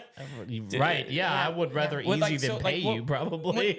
But like this you don't know. I don't know. You're right. I think this is an interesting one. Be like, what would you do to manage that situation on behalf of your client? To manage them not being able to make decisions? Right.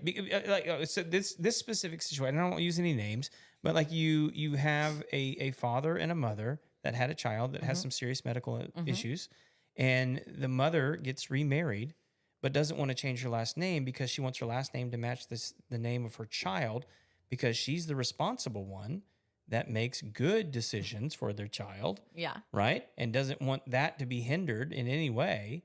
So if you're like, well, no, go ahead and change your last name, how would you manage that for them or help them in that situation? So I mean, I would still say go ahead and change your last name, and then you just need to provide a copy of your final decree of divorce to your child's doctors, hospitals, that type of thing. And in that case, I would probably also say a copy of your marriage certificate with the new spouse, because your name has changed then from whatever your prior last Sure. name Yeah. was to the married name. Yeah. You see how messy this is? But yeah, Like I that's, mean, like, I'm getting confused, and I'm, you See, know, but that's why I get up every morning, because it's No, but that's different. true. Every morning is different. And I will say that I appreciate that there are people like you out there, because I know that while you do have the best interest of your client in mind, I get that, but there's also this desire to make sure that things are taken care of, because Yeah. there's a lot. Yeah. It's a lot, especially whenever things like kids get involved. That's where things wind up being so emotional and so yeah. difficult to deal with. Yeah. yeah. So and what I've found to be true also is that there typically is someone in the relationship, mom or dad, that the kids are more emotionally tied to. For whatever reason, they're around, mom's around more, Disneyland dads. parent? Yeah, Yeah. it could be Disneyland, or it could just kidding. be that they're more attentive in Oh, general. no, that's right? not it. Yeah. But then there's also, the truth of like, you know what? The most important thing to you is the kids. So I'm going to go after them. I don't really care. Oh, If yeah. they want to live with you, it's fine. But I know it's the board game thing, right? I know that that's what you want. So I'm just going to buck you on it. Oh, And yeah. it's like, it gets wonky. Oh, it's dirty. Yeah. And I mean, people will do that, and people will do that out of spite. People will do that to just make the other person have to pay a lot in attorney's fees. One of the things that I think is the saddest is when people come into my office and tell me, a question I generally ask in one of my consultations with people is the other parent, are they a good parent? Right? Not do you like them? Not are they a jerk or, whatever, Objectively. right? Is this person a good parent? Yes or no? Mhm. And most of the time they'll say yes, interesting. but there's always a but, right? Yeah. Sure. Yeah. It's, well, this person cheated on me, and so they've, I don't think they're a good influence. Or it's typically because something has happened to that person, Mhm. right? And so they've been hurt by them, and it's hard for them to get past that. They Now, transfer that onto their kids. yeah, Yeah. and they forget that, again, you're going to be stuck with this person forever. This person is still your kid's mom, still your kid's dad. Mhm. Like, That doesn't change. yeah, you're going to have Sorry. to spend, no, I mean, It doesn't change. Christmases and Thanksgivings together. you're gonna have to negotiate that. Yeah. Yeah. This is the thing that I think a lot of people don't realize when they decide to get divorced is, and I can't tell you the number of times I've seen this happen, is they get divorced and then their former spouse gets remarried, and then they are just aghast at the kind of person Oh, yeah, they change. that they now have to allow their child to be around. Yeah. I've seen it where they had a marriage based on faith, and then they divorced, and then the person decided to go a different direction and bring another person into that relationship that had the similar values that they've now adapted to their lifestyle. And the person that they were formerly married to is like, oh my gosh, like, I didn't realize that you were going to be bringing somebody else that's going to reinforce these horrible beliefs that I vehemently Yeah, oppose. studying, it's a horrible thing. Don't ever do your homework. Yeah.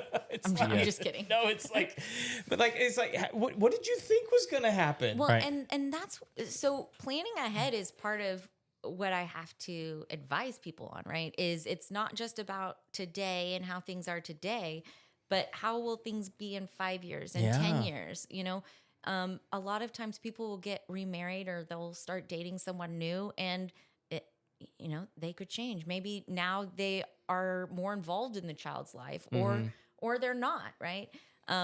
Or they try to be more controlling or not. And people have to realize that what's best or what they feel is best for them now may not be what they're going to want in 5 years, 10 years. Yeah. And that's where our orders are supposed to be in place for when you're not getting along, right? For that 5 years down the road, the 10 years down the road. Yeah. Not necessarily just right now. Because in Texas, in our orders, one of the lines in a possession order, it's one of the first lines that you have, is that you can do whatever you want by agreement.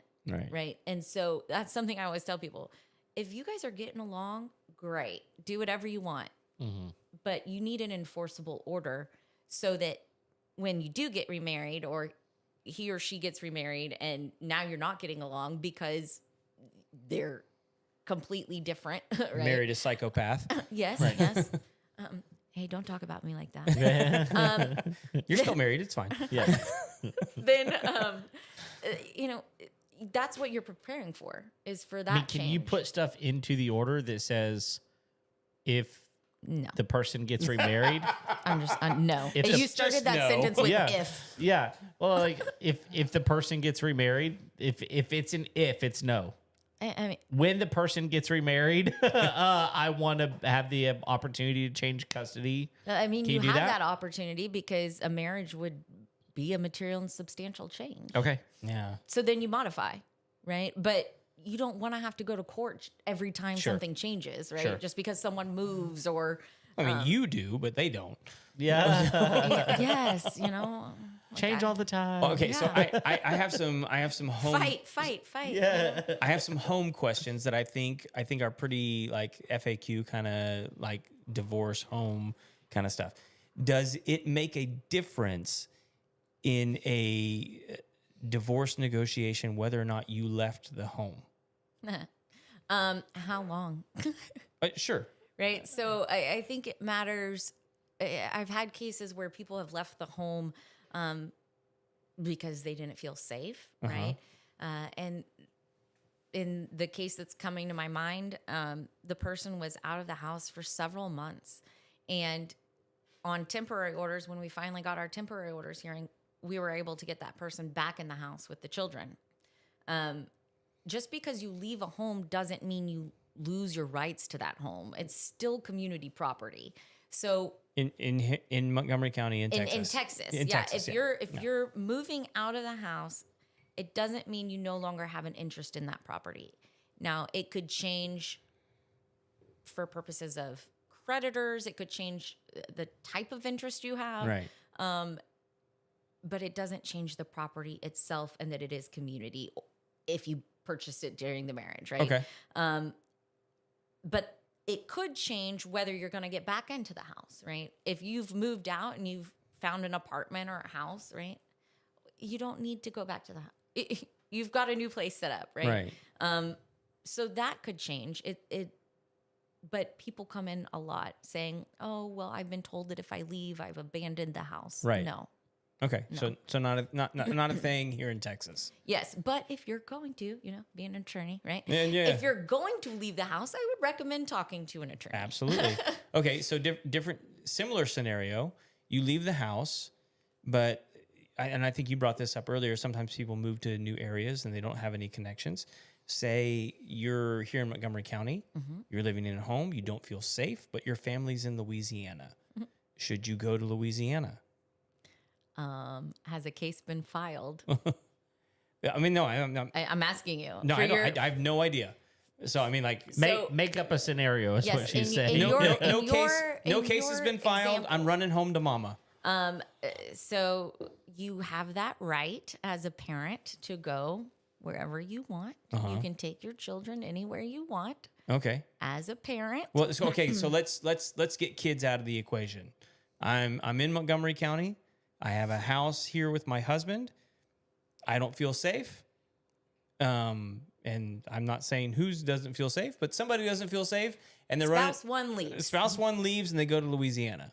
They don't lose their interest for community property purposes by leaving and going to Louisiana. Okay. Just like, some people do this separation thing and say, Right. oh, well, we separated 10 years ago. Well, did you get divorced? No. Mm-hmm. Well, everything that you've earned, The IRS is coming. no, for the last 10 years. Yeah, exactly. That it's the spouse is coming. Yeah, yeah. I mean, Yeah. because they're going to take half of that. Wow. And so Well, especially if they can show that they've been paying the property It does- taxes and they've been paying the mortgage and it doesn't matter. really. If it was community property, it doesn't matter for purposes of dividing that asset. sucks so now, much. again, especially if you're the one been paying. yeah. Exactly. So if you're thinking about a separation, again, talk to an attorney, right? Yeah. But it can change your interest as creditors come into play, but not for property purposes. Okay. Interesting. Yeah, because I think there are definitely situations where I don't know necessarily why they would do this, but I think it happens where a mom and a dad, let's say they've got 3 kids, 2 of them are in college. and Why would people have 3 kids? Is Oh that- my goodness! I'm just- I have 3 kids. Yeah. I'm just kidding. Just kidding. You'll see. Because they're awesome. Yeah, I'm gonna just put that on you. Okay. Please don't. So yeah. So let's say that they got 3 kids. 2 of them are in college. There's one who's a senior still in the house. Mom and dad can't live with each other anymore, and so dad moves out. Mom stays in the house, but they're staying married for the senior Oh, yeah, that year. happens all the time. Happens all in the the third time. bedroom. Right, exactly. Well, there's that too. But it happens all the time. Uh-huh. And they're still legally married. Like there's I mean, people can leave and have there are lots of people that have multiple homes. Yeah. Right? And Bill Burr's dad apparently. was one. Yeah, okay. Need quite a few yeah. So I mean, I know that type of thing cloning happens. facilities apparently. But yeah, exactly. But I guess the point that I'm hearing you say is talk to someone. Oh, yeah. Figure out what you need to do. Yeah. Right? And I say that though for any situation. I mean, right, I'm a girl, so I get my hair done, right? And I'm not blonde. Right? So You are today. I am. So I don't do my own hair because it would probably turn out some wonky color that Orange. or fall out or something, right? Is that what happened, Orange. Kev? I feel like orange would be better. It's a bad Nair project, but whatever. It just didn't go well. You're trying to go blonde? Yeah. Nair. You remember Nair? Why did I come up with Nair of all things? Gotta remember it. I'm still using it. I'm still haunted by it. Yeah. Sorry. You're not blonde. Yes, I'm not blonde. I go to a hairdresser, right? Because she knows what she's doing. Right. You go to people that specialize in things, right? Do it for attorneys. Do it if you've got a family law matter. Do it if you've got a business you're trying to set up. You go to a business law attorney. If you've got tax issues, go to a tax attorney or a CPA. Don't skimp on hiring an attorney. And I say that my husband, I love him to death, but he's one of those people that it's like, why are we getting this ketchup? It's ketchup. I'm like, yeah, but I like the Hunts, or I Right. like, I like whichever Everybody's one got this a one is. brand. Right. McDonald's. I like McDonald's ketchup. You just explained yourself as a person in Right. one sentence. Summed that up real Whataburger fast. ketchup's good too. Spicy spicy- Whataburger. spicy- Thank you. Spicy ketchup from Whataburger. Yes. Okay. Yes. Finally, we can agree on Redeemed something. myself. You've redeemed. Yeah. Yes. He's got a lot of catching up to do, don't he? I see what you did there. Anyway, keep going. Pay for an attorney, right? I mean, you think about criminal attorneys and O.J. Simpson trial, right? His attorneys were phenomenal. Yeah, of course. And Obviously. If the glove don't quit, you must have quit. well, they did. Yes, they did. So, I mean, people so many times they think, oh, well, this is a big expense. And it is. Don't get me wrong. I wouldn't want to pay. Divorce is a big expense. It is a huge expense. But if you think about it, you're dividing all of your assets. You're dividing your kids, right?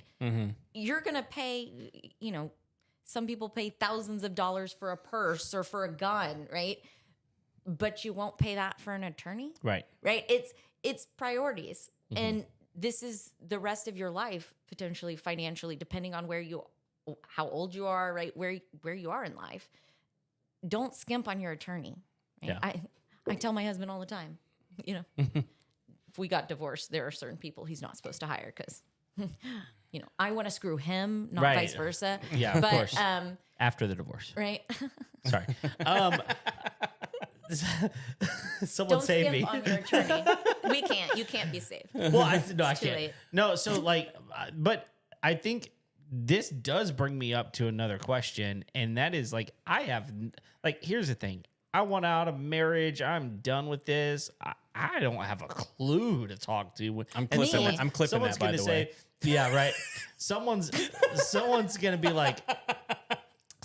like, oh, use my person. They were great, or use my person. That's how a lot of times. Oh, or my this person happens. got me X, Y, and Z. Right. And yeah, I There's did that got to one a be lot. some metrics somehow to figure out how do I know which attorney. Because You just always call Malia. okay. Well, there's That's that. really it. There's that. No. But okay. Well, answer me this: why would I Riddle call me you over this. someone else? Well, I mean, literally, I mean, sell because yourself it's to me me. because I think that ooh, I think we're that getting a little risque. we already did. But It's more New Orleans. I think that's the question though. Is like literally, I have no clue why I should choose one attorney over the other because surely they're first of all, we all know that attorneys are not made equal. We all know that. Yeah. And so, but how do I know? Yeah. So there are several things you can do. The Texas Bar website, you can go to texasbar.com, I believe is what it is.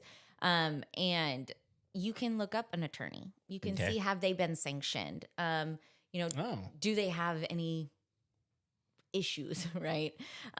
You can also, don't Google people, right? I mean, because as an attorney, we can't combat anything someone says. Right. I mean, The Google reviews are the Google reviews. yeah. And again, people, and for family law especially, are going through a really, really hard time. Yeah.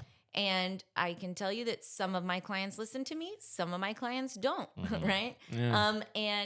But no matter what the outcome, I can't say anything about it. Right. And so Google reviews are not what you should be basing your opinion off of. I would recommend, if you get referrals from friends or other people, great. Schedule multiple consultations, even if they're not free. I have a lot of consultations and a lot of mine are free. But not all attorneys have free consultations. Or they'll have free consultations for a certain amount of time, right? Meet with different attorneys because you want to figure out who fits best with you, right? Some people get along great, others don't. Some people are going to have similar views to you and others won't. One of the things that I pride myself on doing is being very straightforward with people. I don't see any reason why I should try and make things seem better than they're going to be. You're not their friend. Yeah, not there to candy coat. Right. No, but I mean, I am there to help them. You're through their the advocate. process. There's a difference in being an advocate and being a friend. Yeah, Those are don't two don't different call things. me on Right. Friday night. Right. We're- We're we not should going not be out. getting drinks. No. But yeah, I mean, some attorneys are going to tell you exactly what you want to hear. Yeah. And that's why setting up multiple consultations can be really helpful because then you can ask the same question. I tell people that come into me, if you meet with other attorneys, ask them these same questions, right? See how they respond. I've had people that have come into me that have had 2 or 3 prior consultations and they're like, well, I've been told this, this, and this, which is true. Yeah. I'm like, well, technically, all of them are. Depending Yeah. on the But here situation. is why. Yeah. Right. And so that's why you've got to figure out who fits best with you. And again, don't just skimp. Don't just hire someone because they're the cheapest or because they give you the lowest retainer, because a retainer is not how much it's going to cost. Oh. Yeah, that's true. That's just how much you're putting in a pot and That how they're much you're going to drawing on. replenish. Yeah. Right. Yeah. It just means you're putting more money back in quicker. Yeah. No, that makes sense. Well, and that's helpful because I think that this is the case with a lot of situations. I've never been in this situation before. I don't know what to do. And so, and especially because you're angry and you're hurt and you're, disgusted or whatever it is that got you to the place where you're at, you're emotional. Yeah. And it doesn't matter what that emotion is, it's going to alter your judgment. And so I think that it's valuable to have some sort of metric to go, look, don't just take your friend's advice because look, that might have been good for them, but your situation, no situation's the same. It's not. And so many people say hire this person because Sorry, thank you. so many people say We hire. think he's sneezing, not sure. Go ahead. We hope that's all. Blowing the windows out if I let it loose. No, so many people come into my office telling me, "Oh, well, such and such. My friend got this, right? My friend got, they had 2 homes, and my friend got both homes." I'm like, "Well, great. That had to be by agreement, right? Yeah. There are special circumstances to where that happened. Right.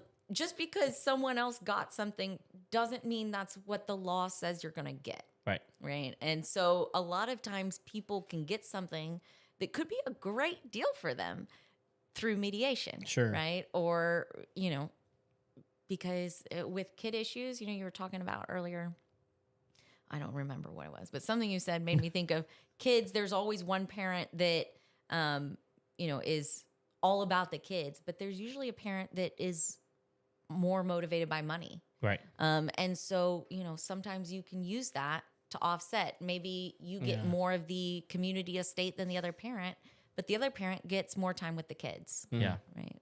So I have, because we're coming up at we're actually over an hour and a half, which is great. It's been an awesome conversation. I have 2 questions. Hopefully they're easy. That I kind of want to. Well, it's 2 subjects I want to make sure we hit before we wrap things up. One, if you are an individual that's entering into a marriage and you have a high net value, Yes. what's the best way that you can shield that in case of a divorce later on down the road? Is it through incorporations? Is it LLCs? No. No, because businesses are still going to be split in a divorce. If you're even if they getting were along with formed your before you got spouse- married? No. Okay. No. But that doesn't mean that the full business is going to be, right? There are all these different claims and stuff to get at portions of money spent or money put into the business or things that have been earned, right? There's lots of different caveats. Sure, yeah. If you're getting along with your spouse, do a post-nup if you're in Texas. What's a post-nup? I've never heard of that. That's a post-nuptial agreement. Okay. It's like a prenup, but after you're married. Okay. Yeah, obviously you got to be getting along with your spouse. Do it. Right, sure. But so that's a way that you could protect assets. Now, don't just give it to someone and expect them to sign it 30 minutes later. Right? Sure, yeah. But that can be a good way to protect assets. Otherwise, Good luck. yeah. Okay. Hire a good attorney. I think that's fair. Right, No, I mean- really. I think that's reasonable information for people to understand. Is like you could have built an incredible business, but at the same time, you're in a. Think about it this way. Someone is, my husband says this and it makes me feel really good about myself. He's always like, the only reason we are where we are at is because we're a team, right? He always says, I wouldn't be where I'm at without you and vice versa. Yep. And it's true because we both lean on each other. We both need help from each other, And so it's the same way. Right. For if you've built up some massive enterprise or not. Right. Yeah. No, our business is definitely that way. I would not be where I'm at in my business were it not for my wife. Yeah. And vice versa. And so I think that that's something that gets overlooked a lot. But at the same time, right? If you're getting divorced, you don't care, right? Yeah, no, you don't. Screw that person. We're not a team. I did all the hard work. Yeah, right? sure. There is I in divorce. So I think I liked it. Thank It was you. a Thank good you. joke. It's not a joke. It's actually literal. Have you ever It spelled is. divorce? It is. D-I. All right, B. Tammy. Okay. Keep going. No, but so you've got to try and do a post nup if you can. If you can't, don't try and hide funds. I can't tell you how many people are like, oh, well, could I transfer it? Could I do this or that? No, right? Yeah. Don't start committing fraud or trying to hide things, right? No. Just Do what's a lot gonna of be people what- do a lot of people do that? They try and No. no. That never happens. None of your clients. Obviously. All right. Second question that I feel the need to cover: common law is. I love Are that you the- are said the- easy questions. Like, Are the rules different? well, We're gonna get the book out. yes. Like this That's whole not a small thing, book. right? Is It's that not- volume 1 or 2? This is just the handbook. This Oh, is this- the summary. this This is is the summary. summary, right? This isn't it. Yeah, it is definitely different. And so Okay. I'm from, like I said, I'm from Oklahoma. My uncle was a family law judge in Oklahoma. My brother practices family law in Oklahoma. I was planning on practicing family law in Oklahoma. Right. Yeah. The law is very, very different. For real quick, for people that don't know what I'm even talking about, what is common law? So common law is, in its most basic form, anything purchased, owned, acquired during marriage is owned equally between the spouses. So 50-50. You buy a house during marriage, it's owned 50-50. You sell a house during marriage, which was acquired during the marriage, you get 50-50, right? Right. You each own half of that. That's different than what I was thinking you were talking about when you said common law. It may be, but like When- let her go. Okay. Yeah, and I'll circle back around Okay, if it's 'cause- different. Yeah. Okay. Continue. Speaking, if I can back up. No, go ahead. One thing, talking about homes, if you're going to sell a house, a lot of people that are going through divorce or are considering getting a divorce will come in and say, oh, well, my spouse wants to go ahead and sell the house before we get divorced. Mhm. Don't do it. Okay. Okay. Why? And I say that because because it's common law, right? Everything you own is 50-50. And again, I'm breaking this down to most basic principles. So yeah. obviously this doesn't apply to everyone. Right. My little lawyer tidbit. Right. So if you sell a house, let's say you get $100,000 in equity from your home and you split it. Wife takes 50, husband takes 50. And then You're still talking about before they get divorced. before they get divorced. Let's say wife blows her $50,000, husband still has his $50,000, and now they're getting divorced. The house was their only asset, so this $50,000 is their only asset. Now the court is dividing that $50,000 in two. So wife's getting 25 and husband's getting 25.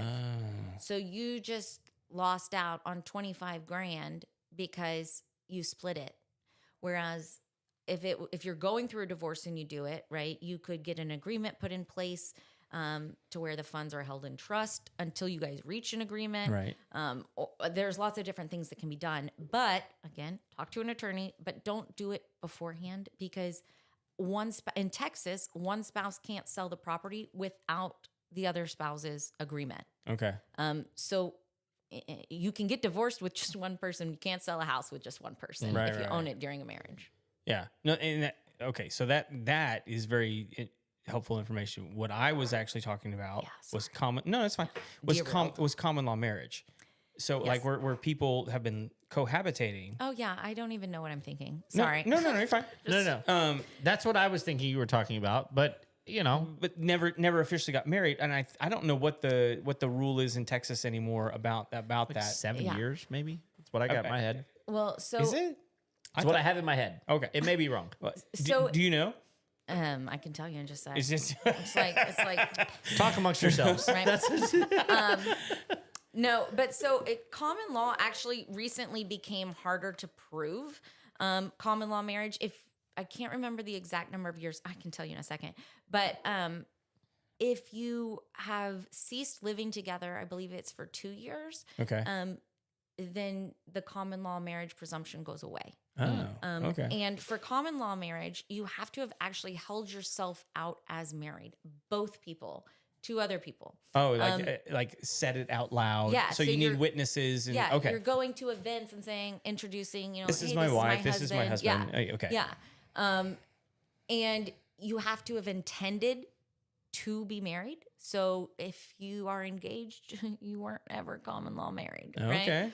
No matter how long you've been living together. Yeah, because Okay. if you got engaged, then There was a There's- presumption of something after that. yeah, there's not a presumption that you've intended to be married. You are intending to become married. Yeah. Right? There's a different. Yeah. Okay. Yeah. I gotcha. You know, there are so there are lots of different factors that go into it, and lots of different things we look at. We look at have you been filing taxes together as married? Have you been listing each other on insurance as married? You know, do you have joint accounts? There's tons of things we look at. I had a case recently that was common law marriage, and a lot of times with them, right, you're going to almost it's separating your case so that you can have the court hear whether a marriage exists, and then you have them, if the marriage exists, then you go on to dividing the assets. And for the common law marriage, I mean, anything you have on it, right? If you've got Christmas cards, Valentine's Day cards, you know, birth announcements, marriage announcements, anything like that, right? Could it even be like have something those. as simple as like a social media post? Like, It can't be. I have the best wife, and it's a picture of her. I mean, that would be great, but you're going to need more than just that. Okay. Yeah. So that's not going to be like the nail in the coffin. Oh gosh, no, Okay. no. It's going to take a lot more than that because you could have just been drunk and posted that because you know. That didn't happen. Who People doesn't don't- post on social media drunk? No one does that. I no don't. Yeah. Other I- than Kevin. I recommend against it, but you Yeah. know. Yes. I mean, I definitely. So I know a guy that been married to his wife now for a little over a year, I think. But when I met him, he'd been living with this gal for multiple years, and we were hanging out one day, and I was like, so you're not married, right? And he's like, no. I was like, how long have you been living together? And it was like, I don't know, 7 or 8 years at that point. And I go, so do you consider yourself just common law married? He goes, oh, absolutely. And so I asked him, I was like, why don't you just get married? See, that's odd because You know? he originally said, since he originally said they weren't married, to me, that says he doesn't hold them out as being married. You know? Yeah, it is interesting because, I mean, I he think- definitely, it was, I think it's the way I asked the question. I think he led thought him he down was that. trapped. Probably. Yeah, well, no, I think he thought he was like, well, I didn't stand in front of an altar and, you know, with the preacher or a, you know, justice of the Priest or- peace yeah, or yeah. whoever and say I do's in front of her. And, you know, he knows me and what I do. And so he definitely is looking at me going, okay, that's not Right. I think he felt probably trapped a little bit. No, I think there are definitely people that like bucket as like I'm rebelling against a religious institution. Sure. You know, I- but like don't realize that they're existing underneath a legal institution, Right. which are two different things. Yeah. But they were filing taxes together. They had bought a house together. Well, I mean- like they were, I mean, for all intents and purposes, they considered themselves married. They just never, you know, gotten a marriage certificate and done the whole thing, you know? Well, and so with common law marriage, though, I think a lot of people fall under the misconception that just because you've been together for a long time, now you're common law married. Right. And that's not the case. You do have to hold yourself out as married. Does it make a difference if there's kids? No, Really? no. Interesting. Okay. You don't have to be married to have kids. I don't know if you knew that. Well, I mean, like we have Elon with 11. Yeah, you can reach out to me Is for that that one of- too. I'm just saying. Is that one of his kids' names? I can't remember. Sure. 11? Doesn't he have like a It kid is. name? It is a number or symbol or something. Yes. Yeah. Yeah. Another thing though for common law marriage is you have to actually both be living in Texas together. Sure. So Makes if sense. let's say one of you moves to Mississippi, right? Or Arkansas, right? You move to Arkansas and you're living there. That's and, happening. And your common law wife is living in Texas and it's been 3 years of you guys living apart. I don't know that the common law marriage is still there. Really? I think the presumption goes away now. I mean, then you've got to make arguments as to why you believe you're still Yeah, so married. Okay, like that scenario is interesting to me because like what if you're in Texas and you felt like you existed underneath a common law marriage, would you file for divorce? Yes. Okay, so like if I file okay, Because you want their stuff. what sure. Yeah. So if I'm in Texas and my estranged common law spouse is in Arkansas and I file for divorce in Texas, How long were you living together in Texas? 5 years. Okay, and how long has estranged spouse 2. been in? Then yeah, you're SOL, Okay. right? But You gotta SOL in what sense? because of the time period that Like I can't demand anything from them or like because of the time period. I mean, you could still file it, right. but you've got to overcome the presumption that there is no common law marriage at that point. So Okay. it's kind of like this back and forth who has to prove what. Right. And that's the presumption that I'm talking about. And And I know that there's all sort of nuance involved with Yeah. this because I mean I can come up with all sorts of weird Oh, yeah. scenarios. Oh, yeah. we could go on for yeah. ages. Yeah. But for purposes of if some like let's say she's living outside of Texas for 6 months, right? Uh-huh. That's completely different. She'd have to. It's a shame of leaving me. Someone's a little cocky. Right. You No, have but no idea. He's not wrong. oh my goodness. No, so and that's I'm normally not. you two. Calm down. Okay. Calm down. Okay. No. Let's get back to my hussy wife in Yes. Arkansas. Yes. Does she get half my stuff or not? I'm going to right? clip that. Yes. Sorry. yes. Do you want to talk? Make sure just put it on repeat. You should put it in like a Valentine's Day card, maybe, to go with the tree. With a tree. With a tree. Yes. Carve it into the bark. Of course. For my loving hussy wife in Yes. Arkansas. I think that's great. I think she'll really love it. Yes. Yeah. Sorry. I She's a wasn't a lucky part woman. of coming up with this. No, so no. just No. leave me no, out. of Yeah. course. Yep. Yeah. You had nothing to do with it. No. Carry on. No, but so with common law marriage, it's all about the facts. It's all about what's going on. And so I think if you think you're married or you think you're in that position, again, talk to someone because like I said, common law marriage has within the last few years become harder to establish, I believe, but it's not impossible. I mean, I've got cases right now, right, where we're dealing with common law marriage. And so if someone moves out of the state, it doesn't mean you're no longer married. Now, if they're living outside of the state for 3 years, 2 years, right, Yeah. then it could be. You may not be married anymore. It just depends, right? You break up with someone and you're not with them for years, right? It's the same thing. Yeah. Is kind of how you're looking at it. Yeah. right? So did you figure out how many years? Oh gosh, no. Oh, okay. It doesn't matter. It really doesn't matter. But no, I mean, because we should all be just, trying to exist underneath the wise words of Bill and Ted. Which ones? Be excellent to one another. Oh, that's true. Yeah, I just think If we would just do that. Let's just be excellent. Period. period. Sure. Well, and it does really, that goes back to what you said early on was like, just be respectful to each other. Oh yeah. Like, I mean, the problem, and again, there's a lot of people listening to this right now, and I understand that, and I know that statistics are so what you're they about are. to say something Offensive. Offensive. Um, yeah. Okay. So, but the truth is, like, if you would just be less selfish and care about the other person, and love them the way they need to be loved. See, we shouldn't encourage that. No, we should.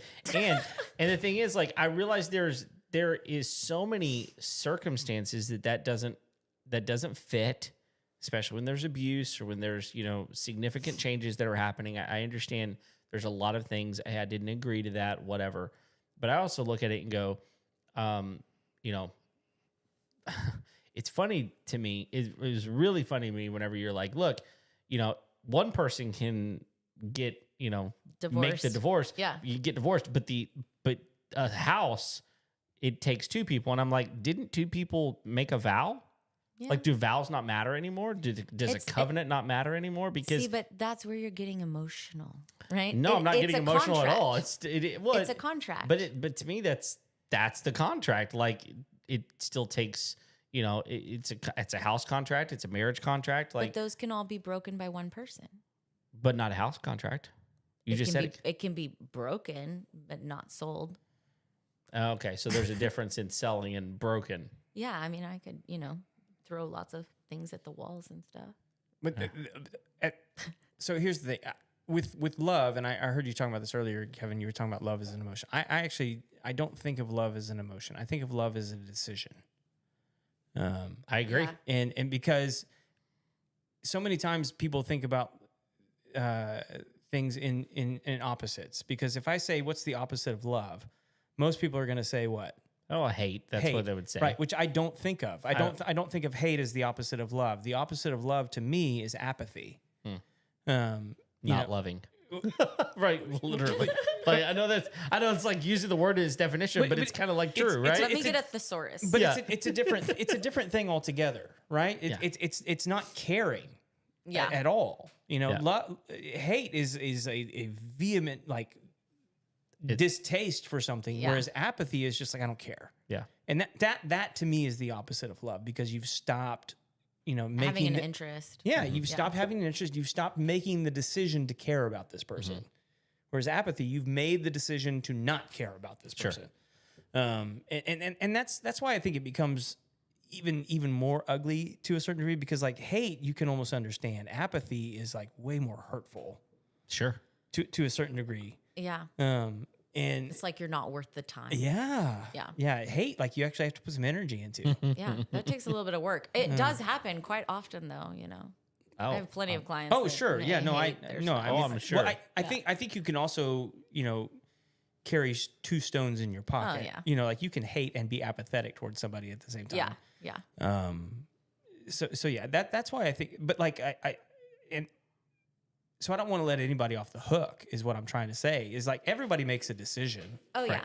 I mean, that's everything in life, right? Is we're all choosing which path we're going down. And It's a series of choices. Yeah. Do you want to? It's like when I was a kid, they had the books, and it was like, Oh, if yeah. you choose to do Choose this, your go own to adventure. page whatever. Yeah. Choose your own adventure books. Yeah. And I think I always died. It's like the Oregon Trail, Well, right? I think you have to. I think there's none of those books end right. Right? It's like, Yeah. or maybe that's just my demented brain. Or you just got apathetic and quit reading. Right? Yeah, exactly. I quit. I give up. Exactly. Too many bad decisions. I think though that I would agree with you, but not from a legal perspective. Sure. Right? No. And I think No, that's and I the realize biggest thing is those are two very different things. Oh, yeah. for sure. And I understand that. And I think it's funny because I tell clients a lot, I would make a horrible client, right? I tell people, I can tell you all day long, here's what you should do, here's what you shouldn't.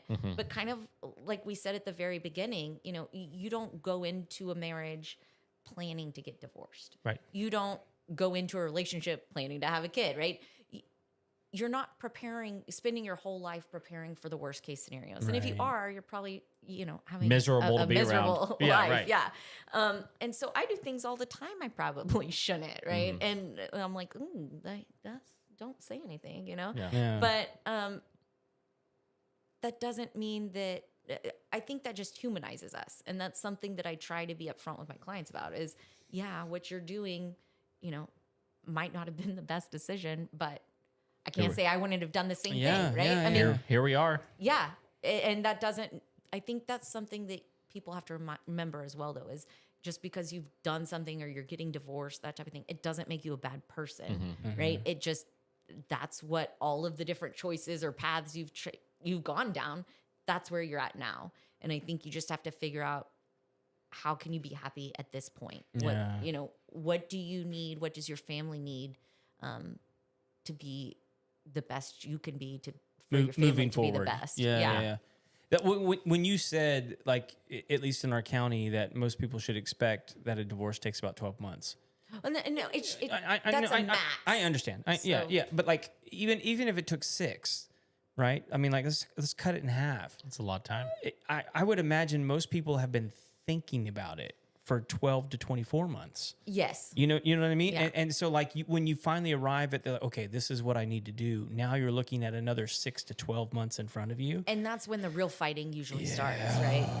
Because you drop that hammer and we're splitting. And so, I mean, a divorce, like I said, could be as short as 60 days. On average, I would say probably 3 to 6 months. But it could be a year, sometimes longer. Yeah. And that's, again, I mean, divorce is hard. Yeah. And it can get dirty. And how much do you want to fight, right? Have you ever partnered with like a therapist?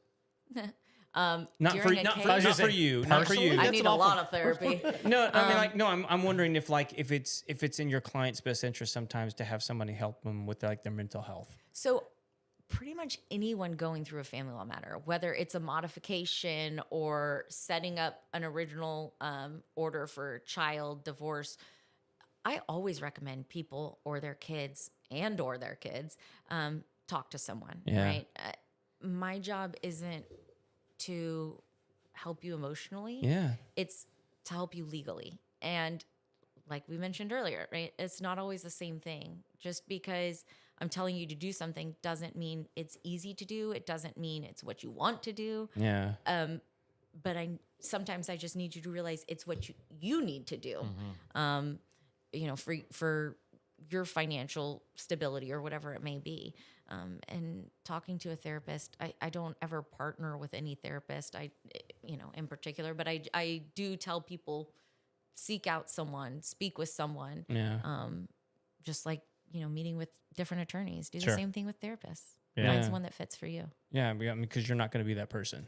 I mean, I will be at my hourly rate, but Yeah. I'm not gonna be helping you, Sure. therapeutically. Right. Yeah. I mean, but I mean, I think that's something that people need to be aware of. Is like it's a really difficult thing to go through. Yes. And like if you think that you can handle it all on your own, and again, not to diminish what you do, but like that you think that like just your attorney is going to be your saving grace.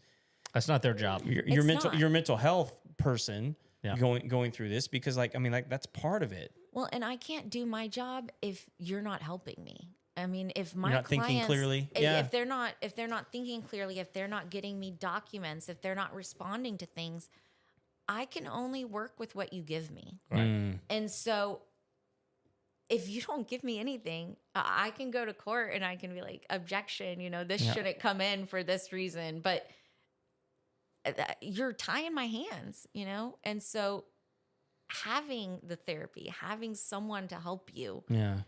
is very important, not just for your mental stability, but for your case as well, Yeah. right? You've got to keep yourself together good enough to get me what I need to be able to protect you. Yeah. No, I just say you always got to look on the bright side of life. it's a totally different Monty Python movie. Oh, yeah. Forget about that. Next, I got plenty more jokes. Like let's from let's that from not the lead right people one. into like inappropriate full frontal nudity. Okay. and if you do, don't post it on social media. Yeah. It's a pretty good rule of thumb. Yes. One last question, and it's probably the most important question of the entire show. So prepare yourself. If people Gird your loins. if people do want to talk to you, how do they get a hold of you? So my firm is Walkie Wilson Law Firm. We're in the Woodlands, and you can call our office at 281-942-4052. Or you can find us online, www.walkie-wilsonlaw.com. Google us. You can find us online. You can reach out to us. We have got an info at walkie-wilsonlaw.com. And we'd be happy to set up a consultation and speak with you if you've got questions. Awesome. Well, thank you so much. It's been really informative, and we could have been talking about this for longer, and we've been going for 2 hours. So thank you for your I've got my time. whole book. Yeah, you got more stuff to say. Page by page. Yeah. Well, listen, thank you everyone who's stuck with us, and if you need any help, please give her a call. And thank you for already liking and subscribing. If you haven't, go ahead and do that. All of our channels. We appreciate you very much. Until next time, we'll see you later. See ya. Thanks.